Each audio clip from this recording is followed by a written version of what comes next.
Kita tahu tujuan mondok, pentingnya mondok seperti apa, insya Allah kita akan semangat mondok itu.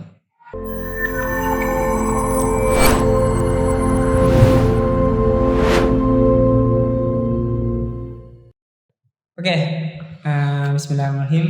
Assalamualaikum warahmatullahi wabarakatuh. Begini, talangkong pertama, kenapa kabar nih saya? Alhamdulillah. Saya. Beres. Ingki saya setahun ini gula mengadakan Siapa ada? Oh, bahasa Indonesia Pak. Ya bentar nih, agak gugup nih. Kenapa kasah? Karena baru pertama kali nih. Ingki. Nikah pertama kebingungan nih soal konten apa yang mau dibahas nih. Kenapa menurut sampean? Saya untuk awal mula gitu untuk konten podcast ini apa nih biasa nih? Yang ditanyakan masalah tujuan atau? Engki tujuannya kenapa nih? Menabi? Ya sebenarnya tujuan saya paling utama untuk membuat podcast. Engki. Di antaranya untuk mengembangkan dakwah. Di samping membantu pondok. Insya Allah kalau berada podcast gampang untuk menyebarkan dakwah. Jadi insya Allah gampang bagi semisal beda orang sebisa kalau tanyaki dari orang kan gampang. Sampean menabi semakin aktif neng Eka Dima menabi semakin. Untuk sementara ya aktifnya dalam berkas ya. Oh berkas ya. Berkas ya. Di muntuknya kampun senapa tahun nih ajunya? Sekitar kurang lebih 12 tahun. 12 tahun. Mulai dari Karanggurin sampai Alanwar Sarang. Ternyata sarang. Alumni sarang ini. Senggol dong. Nih Kak, kenapa gini? Latar belakang gula bertanya tentang nikah karena kebingungan soal konten yang mau dimasukkan apa gitu. Soalnya kalau misalnya nanti berangsur-angsur di luar sana banyak podcast nih soalnya. Di luar sana banyak podcast. Podcast apa aja banyak. Cuman kenapa saya buat ini mendatangkan sampean dan otomatis jadi pemateri plus apa ya? Host lah. Sekaligus host di podcast ini rasanya itu susah-susah gampang nih gitu. Nah makanya gula motor ke sampean kenapa saya bahasa gini karena kenapa zaman saat ini takaran memang perang konten nih. Kenapa menurut sampean saya untuk bagian dulu karena masih pemula. Pemula bikin konten beda podcast gitu. Jadi di rumah misalnya bahas tentang cara kita membangun semangat santri. Di rumah sekarang semangat tenang mondok tahan bangun terus semangat. Jadi antaranya cara untuk bisa anak-anak semangat di mondok ya harus bisa memahami bahwasanya tujuan kita mondok itu apa. Contohnya semisal kalau kita pergi ke pasar, otomatis kita akan ada tujuan yang mau dibeli dari rumah. Jadi semisal ada ke pondok, mau tahu tujuan dari rumah, insya Allah tidak ke pondok tak bingung, bukan pun semangat untuk mondok karena kita sudah tahu tujuannya kan gitu. Beda halnya semisal dari Roma tak tahu tujuannya, kela mondok, maka bisa jadi tidak ke mondok kalau ntar deduk. Ini kebanyakan lakarannya. Bisa jadi karena tujuannya tidak lurus lah.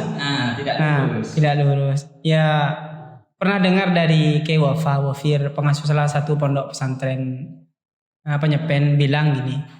Sekarang itu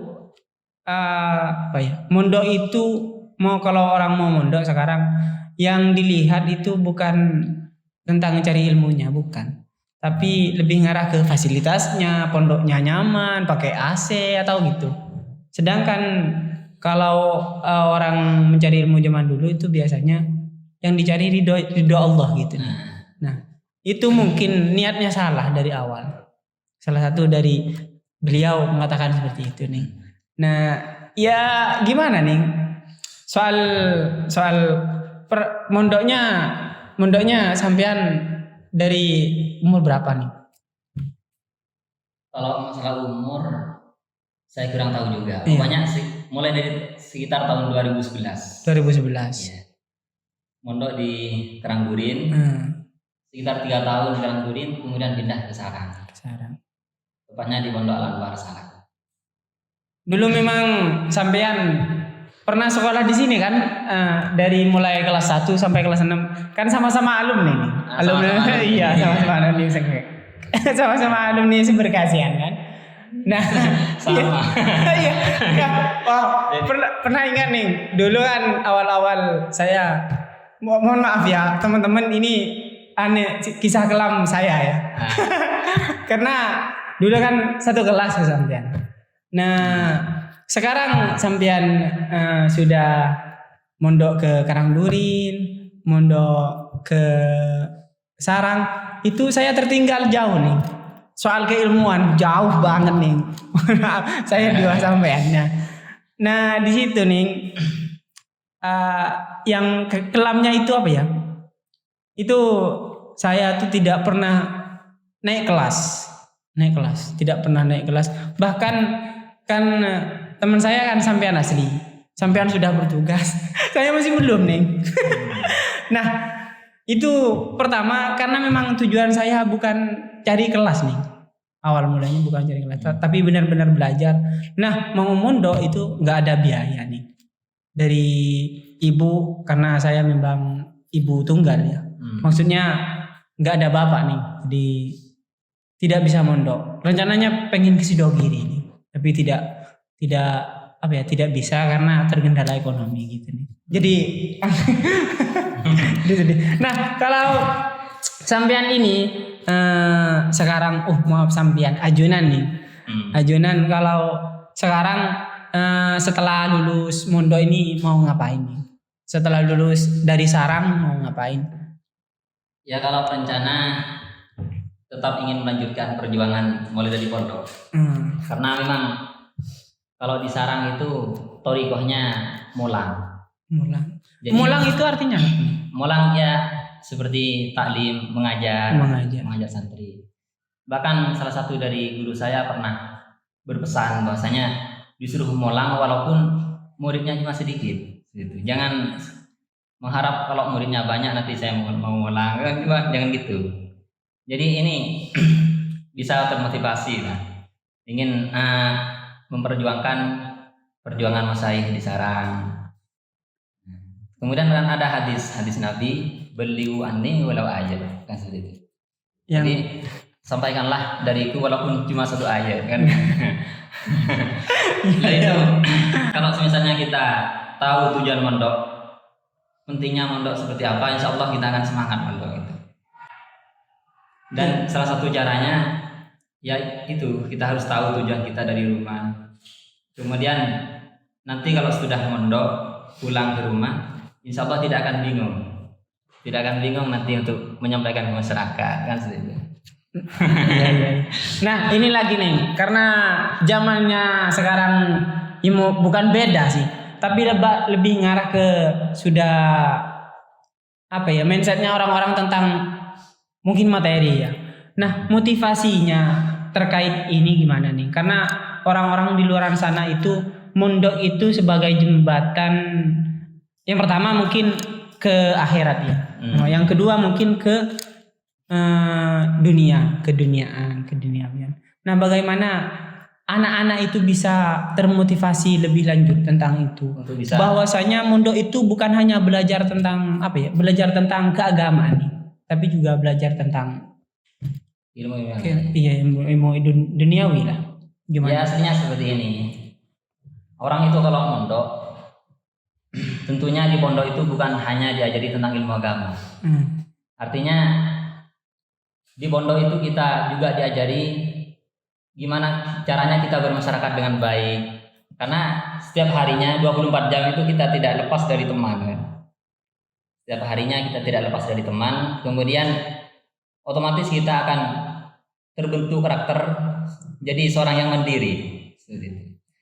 Jadi kalau misalnya kita sudah bisa beradaptasi dengan teman-teman, otomatis nanti ke masyarakat kita akan mudah untuk beradaptasi. Nah, kan sulit. oh ya, saya juga begitu nih, karena pada dasarnya semua orang itu tergantung lingkungannya kan.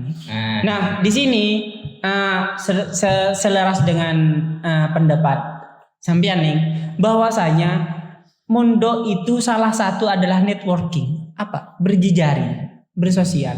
Nah, biasanya di pondok itu bukan hanya dari golongan dari Madura saja kan nih. Bahkan kalau di salah satu saya kan pernah nyolok di di Karangdurin. Kan ranting Karangdurin sini kan. Maksudnya ranting Sumber Kasihan itu rantingnya ke Karangdurin. Nah, pernah mondok dulu nih di IMNI, bukan mondok sebenarnya. Siapa itu kira? IMNI lah, Imtihan HI. Nah, itu bukan hanya bukan hanya pondok sekitar nih, tapi banyak di luar sana, dari Kobena, bahkan ada dari Kobena, Sampang, Ketapang, pokoknya dari berbagai daerah itu ada, bahkan dari luar kota ada nih, seperti Kalimantan, ada yang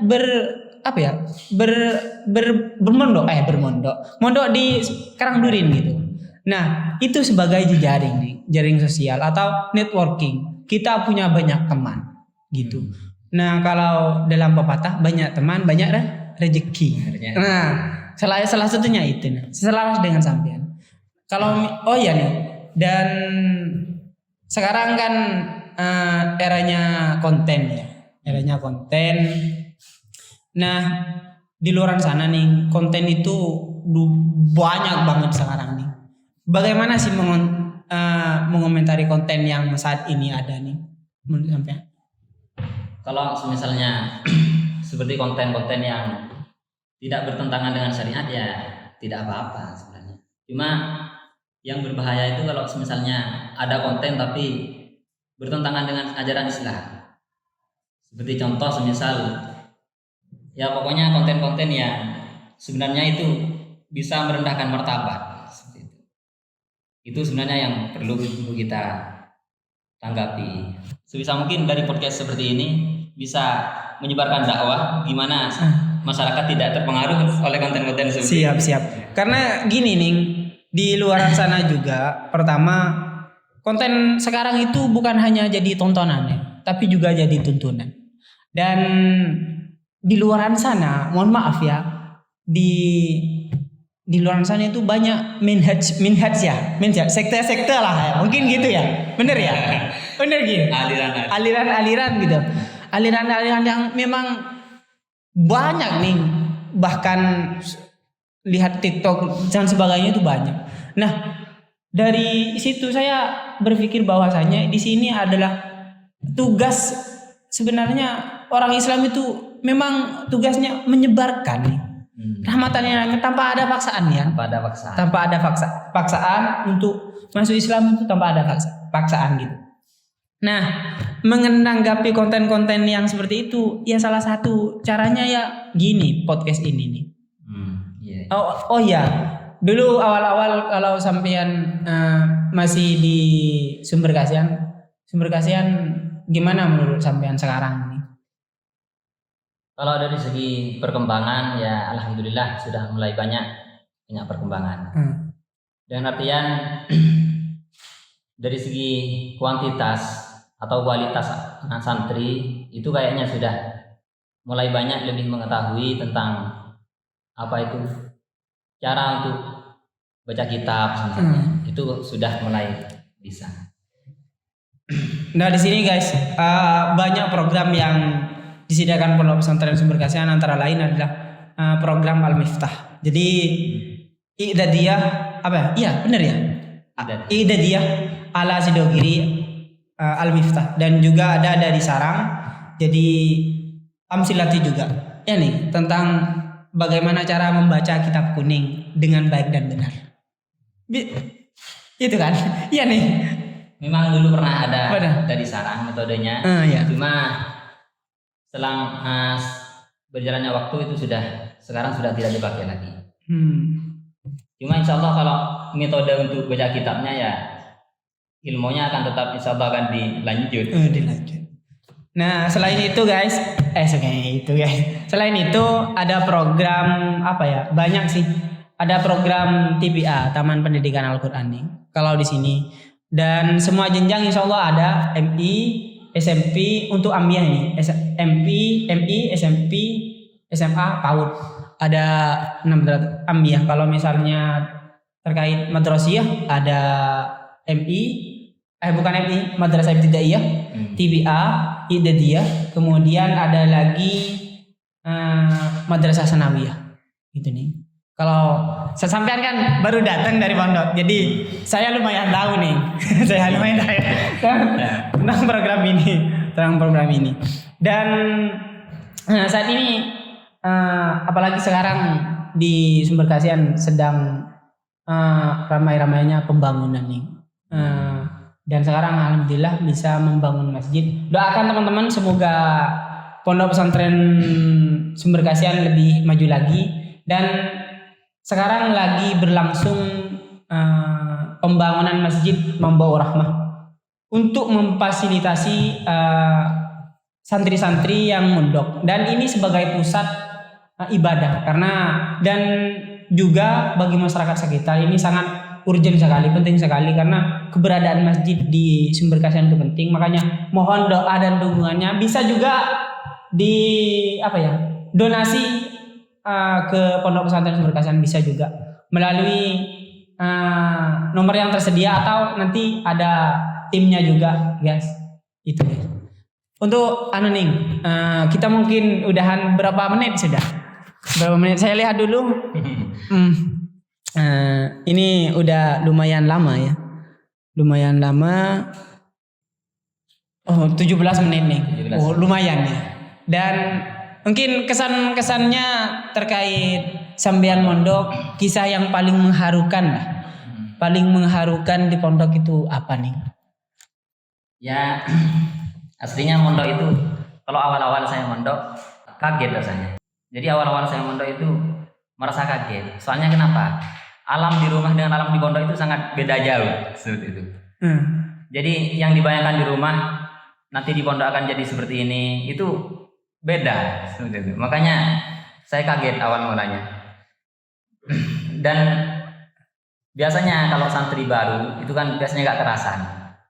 Dan sedangkan kalau santri baru nggak kerasan itu biasanya untuk belajar itu kan tambah malas. Iya. Ini yang jadi penyakitnya santri. Kalau sudah nggak kerasan biasanya belajarnya malas. Ingin pulang nih. Ingin pulang. Lebih-lebih kalau sebenarnya orangnya nggak kerasan, tambah dikonjolok sama teman. Itu kan tambah parah. Iya. Itu saya pernah ngalami gitu.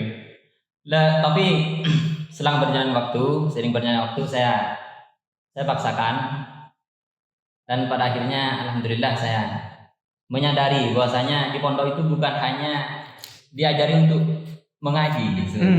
Akan tapi juga diajari bagaimana kita bisa buat mental. Jadi itu yang sangat terpenting lagi, bukan hanya belajar ilmu agama saja, bermasyarakat, akan tapi kita insya Allah akan menambah mental seperti itu. Karena pada akhirnya nanti kalau kita pulang ke rumah, kita akan bertemu dengan orang yang bermacam-macam. Jadi kalau misalnya dari pondok sudah terbiasa, maka insya Allah di rumah enak. Siap. Gitu. Oh iya, satu lagi nih biar pas nah.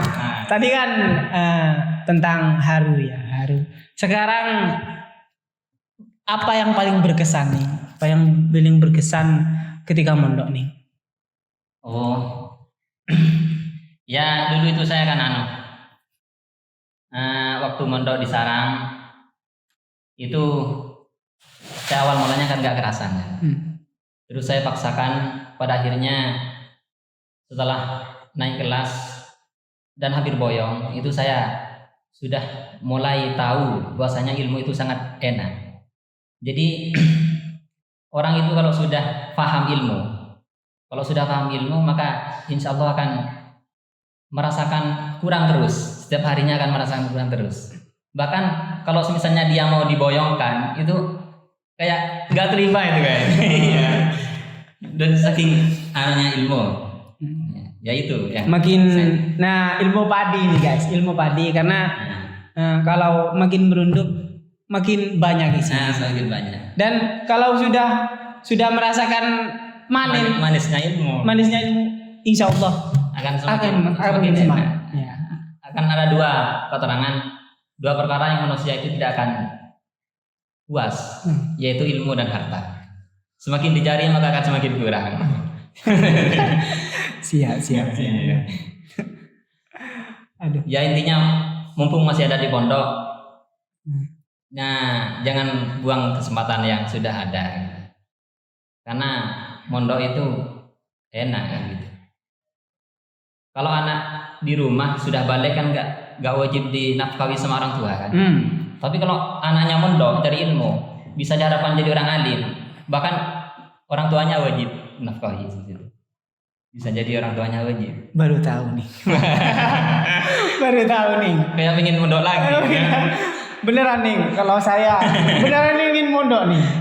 Dari dulu awal-awal, karena memang saya melihat di pondok itu pasti ya, kalau melihat ya fasilitas lengkap nih, mau apa-apa lengkap, mau belajar ini lengkap, mau belajar itu lengkap.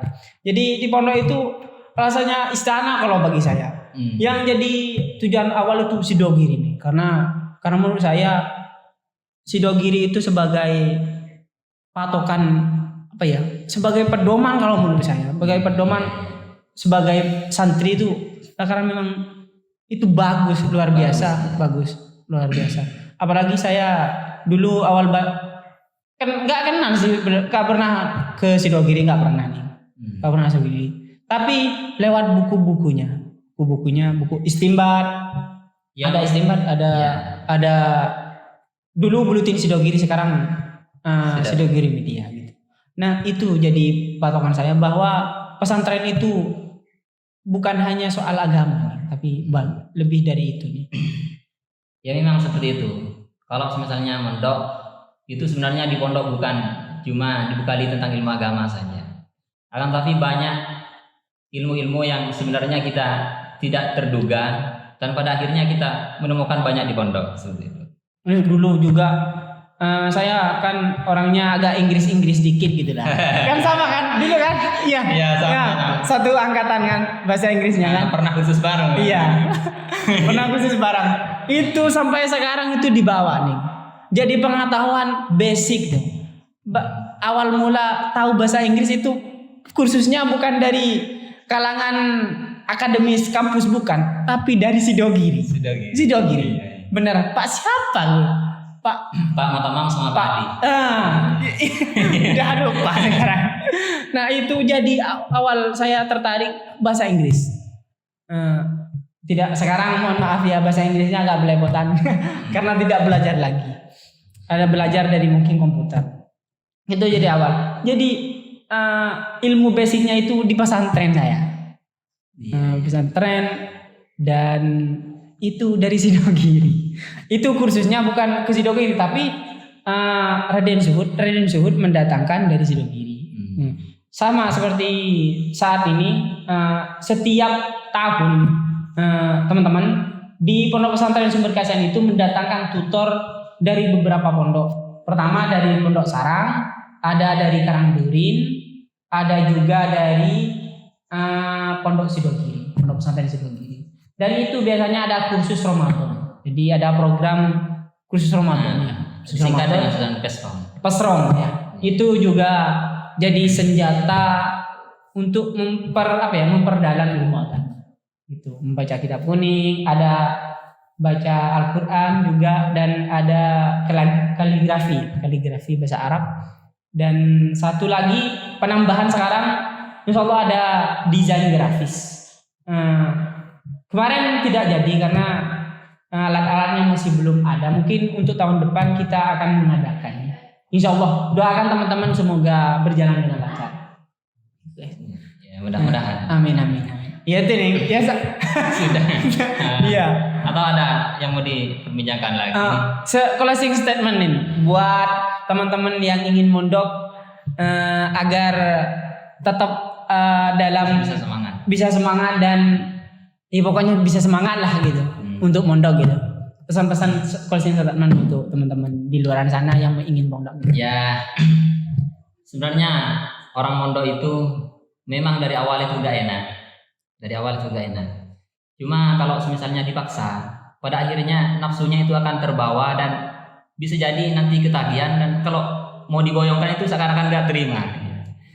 Diibaratkan seperti ini, anak kecil itu kalau masih kecil kan biasanya enak makan susu kan, minum susu ibunya.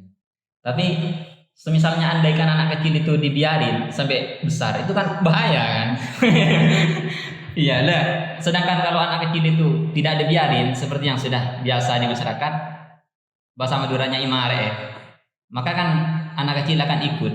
Nah, itu di burdahnya itu, wa nafsu katifli intuh milhu syabada hubir rodoi wa intaftim huyam fatim, ya kan itu. Ya artinya ya nafsu itu bagaikan anak kecil. Nah, intuh milhu syabada hubir rodo, kalau kamu membiarkan maka dia akan senang untuk minum susu, nyepsep susu. Wa intaftimhu yang fatimi, kalau kamu tidak membiarkan atau bahasa Maduranya imare, maka nafsu itu akan ikut. Seperti itu akan imare gitu. Nah, gitu. Terima kasih. Ilmu yang sangat bermanfaat sekali hari ini, guys.